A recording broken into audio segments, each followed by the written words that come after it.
Hello everybody, welcome back to my YouTube channel. So guys, in this video I'm gonna be showing you how to fix cannot connect to App Store. So guys, let's get started without wasting your precious time. So guys, if you try to open the App Store and it's not working and you're getting the error like that, then I'll show you how can you fix it. So first of all guys, what you have to do is just simply have to close this page. Let me tell you that open the setting first and make sure that you're properly connected with internet. Okay guys, you can also turn on aeroplane mode at least for 30 or 40 seconds and then turn this off and then check if it's working or not.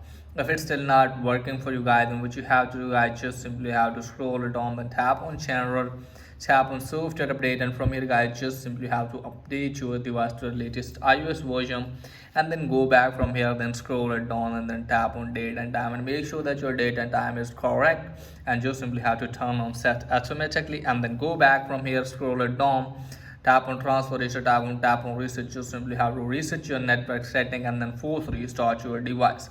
Now after force restarting your device guys, hopefully your problem will be fixed. So that's pretty much for today's video. If the video is helpful, please like the video and subscribe my channel. Thanks for watching.